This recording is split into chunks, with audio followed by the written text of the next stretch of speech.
ایک دن گلی کے نکڑ پر مجھے میرا دوست ملا جو کہ شادی شدہ تھا۔ کہنے لگا کہ یار تمہیں ایک لڑکی کا نمبر دیتا ہوں، موج کرو اس کے ساتھ۔ اس نے ایک آنکھ بھی دبا دی۔ میں نے کہا کہ کیسی باتیں کر رہے ہو، میں نے آج تک کسی لڑکی کے ساتھ منہ ماری نہیں کی، میں اس طرح کا لڑکا نہیں ہوں۔ مگر میرا دل اندر سے دھڑکنے لگا تھا کیونکہ میں ایک جوان لڑکا تھا، میری رگوں میں جوان خون بہتا تھا۔ کہنے لگا کہ یار ٹرائی تو کر لو، اگر پسند نہ آئے تو پیسے واپس۔ اس نے مجھے زبردستی وہ نمبر لکھوا دیا اور میں رات کو اپنے گھر آیا تو کروٹ پر کروٹ بدلنے لگا۔ بے چینی حد سے سوا تھی۔ میں واقعی جاننا چاہتا تھا کہ آخر اس نے مجھے کس لڑکی کا نمبر تھما دیا ہے۔ میں نے ڈرتے ڈرتے اسے کال کی اور فون کان سے لگا دیا۔ میں پہلی بار کسی لڑکی کو یوں رات گئے فون کر رہا تھا۔ تیسری بیل پر فون اٹھا لیا گیا اور ایک کھنکتی ہوئی آواز میرے کانوں میں گونجی۔ میرا دل اور بھی زیادہ تیزی سے دھڑکنے لگا اور میرے اندر جذبات اچھل کود مچانے لگے۔ میں نے ڈرتے ڈرتے ہیلو کہا تو کہنے لگی کہ ڈر کیوں رہے ہو؟ اس کی آواز اس قدر جاندار اور کھنکنے والی تھی، کوئی شرم و حیا نہیں تھی اس کی آواز کے اندر، نہ ہی کوئی عورت جیسی حیا، کیونکہ اگر وہ شریف لڑکی ہوتی تو میرا دوست اس کا نمبر مجھے کیوں دیتا؟ اس نے کہا کہ کھل کر بات کرو، پریشان کیوں ہو رہے ہو؟ کہا کیا کبھی کسی لڑکی سے پہلے بات نہیں کی؟ میں نے کہا کہ یہ سچ ہے، میں نے آج تک کسی لڑکی سے رابطہ رکھنے کی کوشش نہیں کی۔ کہنے لگی کہ پھر تو میں تمہاری اچھی موج کرواؤں گی، تم مجھ سے بات کرنا کبھی نہیں بھولو گے۔ اس نے اپنا نام مہک بتایا۔ میں تھوڑا سا چونکا تھا کیونکہ ہمارے محلے میں بھی ایک مہک نامی لڑکی رہتی تھی، اور جب اس نے مجھے اپنے گھر کا ایڈریس اور محلہ گلی بھی بتایا تو میں ایک دم سے چونکنے پر مجبور ہو گیا، کیونکہ یہ تو وہی مہک تھی جو میرے گھر کے قریب والی گلی میں رہتی تھی۔ اور پرسوں جب میں اپنے ایک دوست کی عیادت کے لیے گھر سے باہر نکل رہا تھا تو اس نے مجھے مدد کے لیے پکارا تھا۔ وہ ایک شادی شدہ لڑکی تھی، اور حیرت کی بات تو یہ تھی کہ توقیر نے مجھے اس لڑکی کا نمبر دیا تھا اور وہ اس کا شوہر تھا، وہ اسی کے ساتھ اس محلے میں رہتا تھا۔ مجھے لگا شاید توقیر نے غلطی سے مجھے اپنی بیوی کا نمبر دے دیا ہے۔ اس لڑکی کے بجائے میں نے مہک سے معذرت کی اور فون بند کر دیا۔ میں نے اسے نہیں بتایا تھا کہ میں اس کے محلے کا لڑکا ہوں۔ اگلے دن میں نے توقیر سے بات کی تو وہ ہنسنے لگا، کہنے لگا کہ نہیں یار، میں نے غلطی سے اپنی بیوی کا نمبر نہیں دیا بلکہ جان بوجھ کر دیا ہے، اور تمہیں میں کھلی چھٹی دیتا ہوں، اس کے ساتھ جی بھر کے عیش کرو، اور ہو سکے تو کوئی چائے پانی کے پیسے بھی دے دینا۔ وہ ایک آنکھ دبا کر پھر سے چلا گیا۔ میں تو اس پر حیران جتنا بھی ہوتا کم تھا، کیونکہ وہ ایسا انسان تو نہیں تھا۔ کیا وہ اپنی بیوی کو میرے ساتھ فروخت کرنا چاہتا تھا؟ کیا ایسا بھی کوئی شوہر ہوتا ہے جو اپنی ہی بیوی کا نمبر کسی دوست کو دے دے اور کہے کہ تم میری بیوی کے ساتھ جتنی مرضی گل چھڑے اڑا لو، کوئی مسئلہ نہیں؟ میں تو جتنا حیران ہوتا کم تھا۔ مہک خوبصورت لڑکی تھی اور میں بھی ایک جوان لڑکا تھا، اور جب اس کا شوہر خود ہی اس کا نمبر مجھے دے رہا تھا تو میں کیوں انکار کرتا؟ بہرحال پھر بھی میں نے اسے خود سے کال نہیں کی، اور اگلی رات مہک کی کال آ گئی۔ میں نے فون کان سے لگایا تو وہ کہنے لگی کہ کل تو تم نے شاید شرم کی وجہ سے فون بند کر دیا کیونکہ تمہارا پہلا تجربہ ہے، مگر میں تمہیں یقین دلاتی ہوں کہ تمہیں خوش کر دوں گی۔ اور میں تو حیران تھا کہ وہ دونوں میاں بیوی کس قدر بے باک اور بے شرم تھے، پیسوں کے لیے کسی بھی حد تک گزرنے کو تیار تھے، کیونکہ مہک تو 3 بچوں کی ماں بھی تھی۔ کیا اسے اپنے بچوں کا بھی خیال نہیں تھا؟ بہرحال وہ مجھے اپنی باتوں کے جال میں اس قدر پھنساتی گئی کہ میں پھنستا گیا۔ کہنے لگی کہ تمہارا نام کیا ہے؟ میں نے کہا کہ جب تم سے ملوں گا تو اپنا نام بتا دوں گا، اور اس طرح سے مجھے اس نے ایک ہوٹل کا پتہ بتایا کہ کل وہاں تک آ جانا۔ میں نے حامی بھر لی اور فون بند کر دیا۔ ابھی بھی میرا ضمیر مطمئن نہیں تھا۔ یہ سچ تھا کہ میں نے خود سے لڑکی کی طرف کوئی بھی پیش قدمی آج تک نہیں کی تھی، مگر کوئی لڑکی اگر خود ہی مجھے دعوت کھلے عام دے دیتی تو میں کیا کرتا؟ میرا ایمان ڈگمگانے لگا تھا، بلکہ ڈگمگا چکا تھا۔ اگلے ہی روز میں اس کے بتائے ہوئے وقت اور ایڈریس کے مطابق اس ہوٹل میں جا پہنچا۔ میں اس سے پہلے ہوٹل میں پہنچ چکا تھا اور بے چینی سے انگلیاں مروڑ رہا تھا۔ جی تو چاہ رہا تھا کہ یہاں سے چلا جاؤں، کیونکہ اگر اس نے مجھے دیکھ لیا تو کیا سوچے گی کہ میں کس طرح کا لڑکا ہوں، کیونکہ میں اور وہ ایک دوسرے کو جانتے تھے۔ وہ تو اس طرح کی لڑکی تھی، مگر مجھے تو اپنا امیج خراب نہیں کرنا تھا۔ اس سے پہلے کہ میں اٹھتا اور جانے کا سوچتا، اچانک سے وہ میرے سامنے والی کرسی پر آ کر بیٹھ گئی۔ کہنے لگی کہ ارے واہ فہد صاحب، آپ تو بڑے ہی چھپے رستم نکلے، مگر خیر کوئی بات نہیں۔ مجھے خوشی ہوئی ہے کہ کوئی اجنبی انسان نہیں ہے جس کے ساتھ مجھے کچھ پل رنگین کرنے ہیں۔ وہ معنی انداز میں مسکرائی اور میرا چہرہ سرخ پڑ گیا۔ میں نے کہا کہ یہ سب کچھ کیا ہے مہک؟ توقیر صاحب نے مجھے خود تمہارا نمبر دیا ہے اور کہا ہے کہ مہک کے ساتھ کچھ پل رنگین کرو اور اسے چائے پانی بھی دے دینا۔ مجھے کچھ سمجھ نہیں آ رہی کہ وہ کیا کہنا چاہتے تھے۔ کہنے لگی کہ تم سب سمجھ جاؤ گے، کیونکہ میں کوئی عام عورت نہیں ہوں بلکہ ایک طوائف ہوں، اور میری مجبوری ہے کہ ہر دوسرے مرد کے ساتھ کچھ پل رنگین کر کے اس سے پیسے وصول کرنا اور اپنے شوہر کو دے دینا۔ وہ مجھے اس قدر مجبور کرتا ہے کہ میں یہ کام خوشی سے نہیں کرتی بلکہ مجبوری میں کرتی ہوں۔ ایک دم سے وہ بہت ہی بے بس سی نظر آنے لگی۔ کہنے لگی کہ میرے شوہر نے مجھے دھمکی دی ہے کہ اگر تم یہ کام نہیں کرو گی تو میں تمہیں طلاق دے دوں گا، اور میں اپنے بچوں کو لے کر بھلا کہاں جاؤں گی؟ میرا تو کوئی ٹھکانہ نہیں ہے۔ توقیر نے مجھے ایک کوٹھے پر پسند کر لیا تھا اور پھر مجھ سے شادی کر لی تھی۔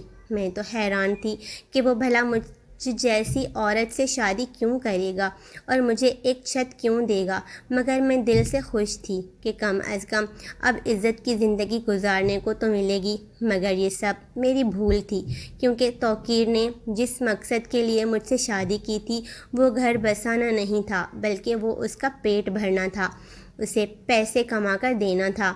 اس نے چند روپے لگا کر مجھے خرید لیا تھا اور مجھے اپنی بیوی بنا لیا تھا، اور پھر ہر دوسری رات مجھے کسی اور مرد کے حوالے کر دیتا ہے تاکہ میں دگنی قیمت وصول کر کے اسے دیتی رہوں، اور جب بھی میں اسے چھوڑنے کی بات کرتی ہوں تو وہ مجھے طلاق کی دھمکی دیتا ہے۔ کہنے لگتا ہے کہ تمہیں وہیں کوٹھے میں چھوڑ آؤں گا۔ جب ایک ساتھ اتنے مردوں کو بھگتو گی تو میں تمہیں بڑا یاد آؤں گا۔ اتنی دیر میں ویٹر کھانا لے کر بھی آ گیا اور ہم باتیں کرتے رہے۔ میں نے کہا کہ تم کوٹھے پر کیوں گئی تھی؟ تمہیں کیا مجبوری تھی؟ تم شروع سے ہی عزت کی زندگی کیوں نہیں گزار سکی؟ مجھے اب اس پر ترس آ رہا تھا، اس لیے میں نے اسے کریدنا شروع کر دیا، اور وہ بھی جیسے انتظار میں تھی کہ کوئی اس کے دل کا حال پوچھے اور وہ سب کچھ بتا دے۔ کہنے لگی کہ ہم 5 بہنیں تھیں، بھائی کوئی نہیں تھا، میں سب سے بڑی تھی، مجھ سے چھوٹی 4 بہنیں تھیں۔ ہم نہ ہی اتنے امیر تھے اور نہ ہی غریب۔ میرے ابا کی موٹر سائیکلوں کی ورکشاپ تھی، دکان پر 3 لڑکے کام کرتے تھے۔ ایک دن دروازے پر دستک ہوئی، میں دروازے پر گئی تو باہر ایک لڑکا کھڑا تھا، اس کے کپڑے کالے سیاہ تھے۔ کہنے لگا کہ میں آپ کے باپ کی ورکشاپ پر کام کرتا ہوں۔ وہ کافی جوان اور خوبصورت لڑکا تھا، میں تو اسے پہلی نظر میں ہی دیکھ کر اس پر فدا ہو گئی تھی۔ میں نے اسے کھانا دیا تو اس نے مجھ سے اپنا ہاتھ ملا لیا۔ اس کے ہاتھوں کی کالک میرے سفید ہاتھوں پر لگ گئی، مگر وہ کالک سمیت میرے دل میں کھپ سا گیا تھا۔ میں ہر وقت اسے سوچتی تھی۔ اچانک ہی ایک روز میرے فون پر کسی کی کال آنے لگی۔ میں نے کال سے فون لگایا تو کہنے لگا کہ میں جاوید بات کر رہا ہوں، اور میں تو جیسے سکتے میں رہ گئی تھی۔ یہ تو میرے دل کی مراد تھی جو بر آئی تھی۔ میں شروع میں ہچکچائی تھی، شرمائی تھی، مگر پھر ہماری محبت فون پر ہی پروان چڑھنے لگی۔ وہ مجھے اس قدر خواب دکھانے لگا کہ میں سب کچھ ہی بھولنے لگی تھی، اپنے ماں باپ، اپنے بہن بھائی، ان کی محبت، سب کچھ فراموش کر گئی تھی، اور جاوید کی محبت مجھے اس مقام پر لے آئی تھی۔ اس نے کہا کہ مجھ سے بھاگ کر شادی کر لو، کیونکہ تمہارے باپ مجھے کبھی بھی تمہارا رشتہ نہیں دیں گے۔ میں ایک کنگلا انسان ہوں، بھلا وہ مجھ جیسے انسان سے تمہارا رشتہ کیسے کریں گے؟ میں نے کہا کہ ایک بار بات کرنے میں کیا حرج ہے؟ کہنے لگا کہ اگر تم نے بات کی تو تم مجھے ہمیشہ کے لیے کھو دو گی۔ میں نے کہا تو پھر مجھے کیا کرنا چاہیے؟ کہنے لگا کہ بس تم میرے ساتھ بھاگ جاؤ، ہم بھاگ کر شادی کریں گے، نکاح کے بعد تمہارے گھر والوں کو آ کر بتا دیں گے، تب وہ کچھ نہیں کر سکیں گے۔ میں اس وقت کچی عمر میں تھی، مجھے اس کی باتوں کے پیچھے چھپے مطلب سمجھ میں نہیں آ رہے تھے، مجھے بس وہ چاہیے تھا کسی بھی قیمت پر۔ اس نے کہا کہ گھر سے آتے وقت اپنا زیور اور پیسے وغیرہ بھی ساتھ لے آنا تاکہ ہمارا گزر بسر ہو سکے، میں بعد میں تمہارے باپ کو سب کچھ لوٹا دوں گا، وعدہ کرتا ہوں۔ اور میں نے ایسا ہی کیا تھا۔ ایک رات چپ چاپ دبے قدموں اپنے گھر سے نکل آئی۔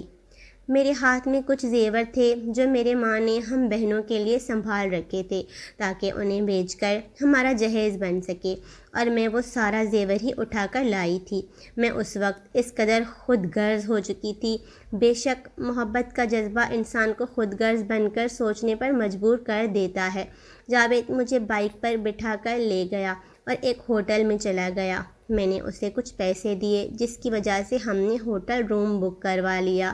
کہنے لگا کہ آج کی رات میری زندگی کی سب سے خوبصورت رات ہے، کیونکہ آج میں تم سے شادی کروں گا اور تم میری جائز طریقے سے زندگی میں شامل ہو جاؤ گی۔ میں بھی بہت زیادہ خوش تھی کیونکہ بالآخر اپنی محبت پا لی تھی۔ گھر والوں کے متعلق مجھے افسوس تھا، مگر جاوید کی محبت ہر چیز پر غالب آ گئی تھی۔ کچھ دیر تک وہ ایک مولوی اور 4 گواہوں کو کمرے میں لے آیا، مگر حیرت کی بات تو یہ تھی کہ نہ ہی مجھ سے ایجاب و قبول کروایا گیا، بلکہ ان سب نے ہاتھ اٹھا کر دعا مانگی، اور مولوی کہنے لگا کہ آپ دونوں میاں بیوی ہیں۔ میں بالکل گنگ رہ گئی تھی، مگر زیادہ سوال نہیں کیا۔ شاید ان کے نکاح کرنے کا طریقہ مختلف ہوگا، اور میں اس عمر میں اتنی پیچیدگیوں سے واقف نہیں تھی۔ اس رات جاوید نے میرے ساتھ ہر حد پار کر لی اور کہا کہ میں تمہارا شوہر ہوں، تم پر مکمل حق رکھتا ہوں۔ میرے ساتھ اتنا بڑا کھلواڑ کر کے بعد جب میں صبح سو کر اٹھی تو جاوید وہاں سے غائب تھا۔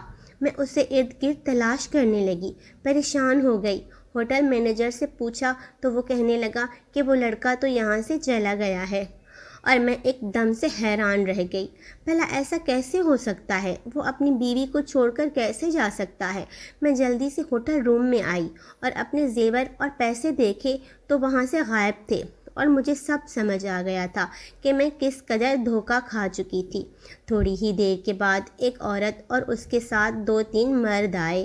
وہ مجھے سر سے لے کر پیروں تک دیکھنے لگے۔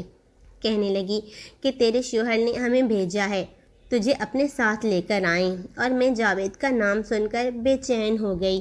میں نے کہا کہ وہ کہاں ہے؟ کہنے لگی کہ تم ہمارے ساتھ چلو، وہ بالکل ٹھیک ہے اور تمہیں بھی بلا رہا ہے، اور یہ میری دوسری غلطی تھی، مگر اس عمر میں سوچنے سمجھنے کی صلاحیت سے محروم تھی۔ مجھے صرف جاوید سے ملنا تھا، مگر وہ عورت اور وہ مرد مجھے گاڑی میں بٹھا کر ایک عجیب و غریب سی جگہ پر لے گئے۔ وہ ایک تنگ سی گلیوں میں ایک چھوٹا سا گھر تھا۔ گھر کے اندر داخل ہوتے ہی ڈھول ڈھمکوں اور گھنگروؤں کی آوازوں نے میرے کانوں میں بجنے لگی، اور میں حیران ہو گئی کہ بھلا جاوید ادھر کیا کر رہا ہے، اور اس نے مجھے یہاں کیوں بلایا ہے؟ وہ مجھے چھوڑ کر ہی کیوں گیا؟ میرے ذہن میں بہت سارے سوال تھے، مگر جواب کوئی بھی نہ تھا، کیونکہ حقیقت جس سے مختلف تھی۔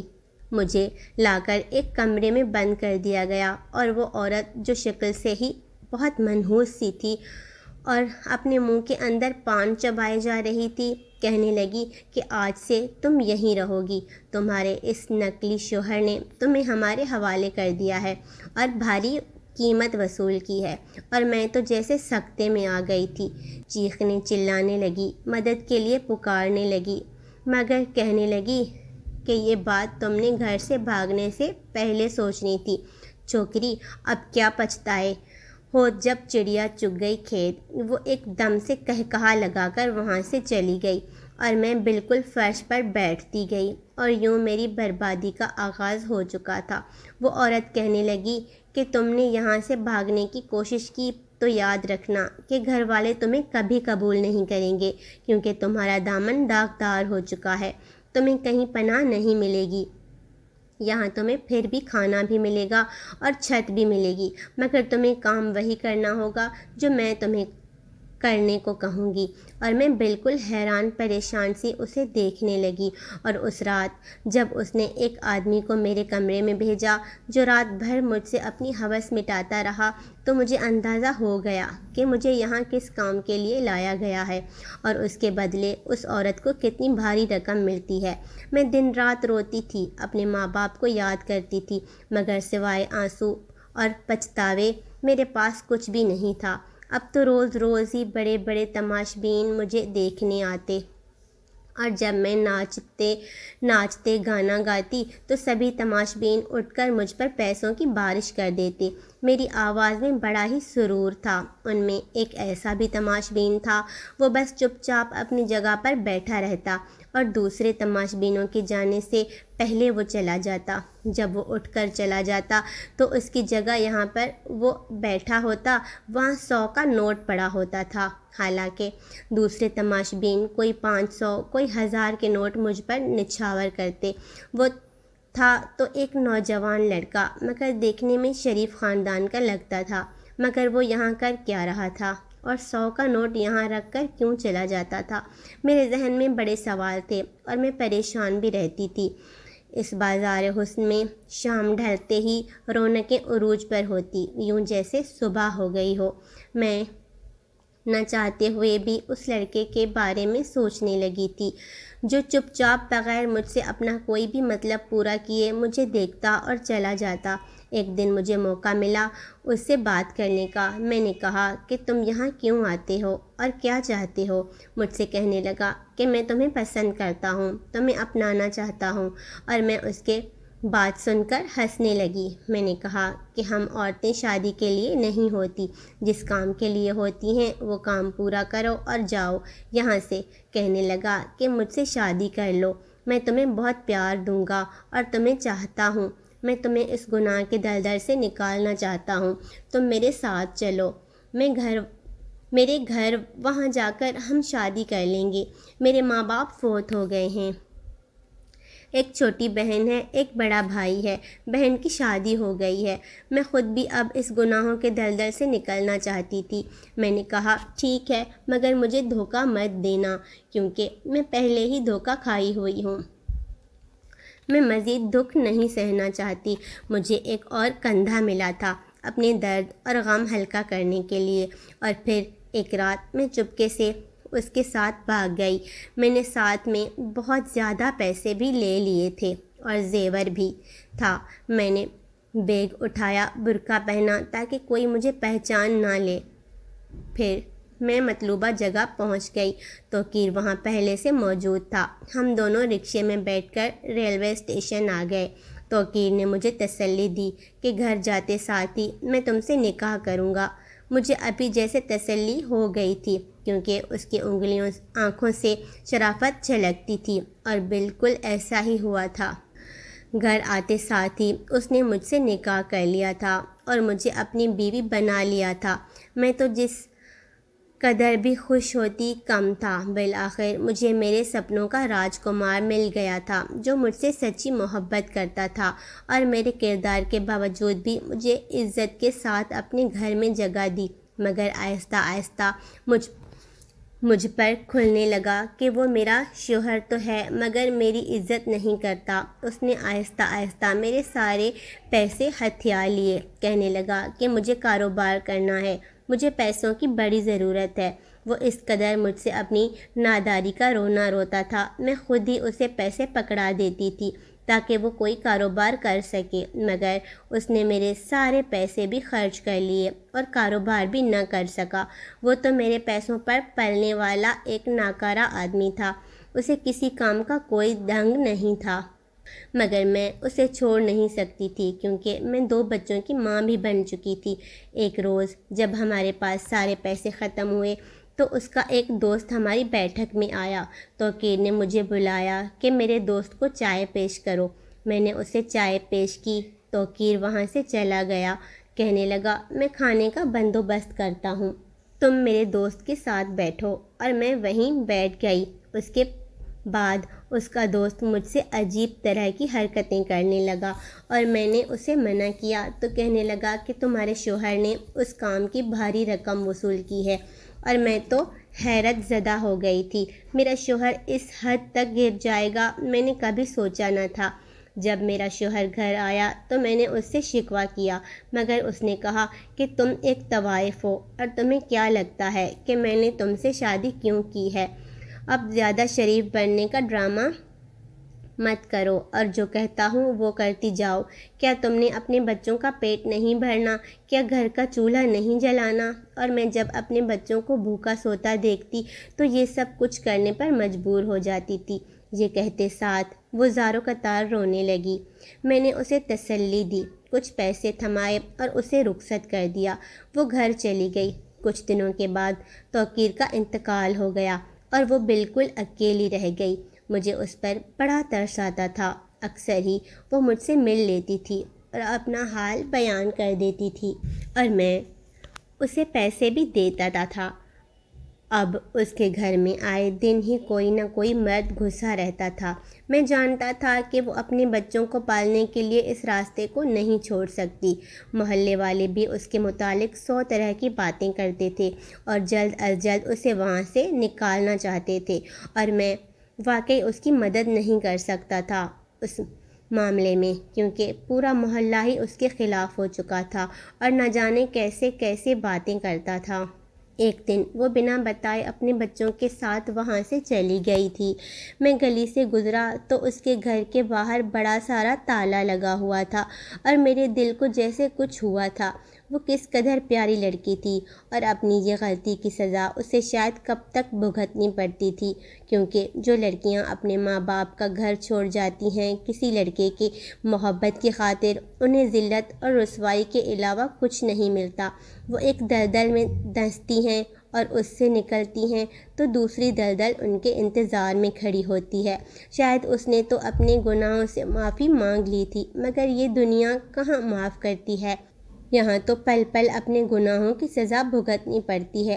وقت یوں ہی گزرتا رہا، اور میری بھی شادی ہو گئی۔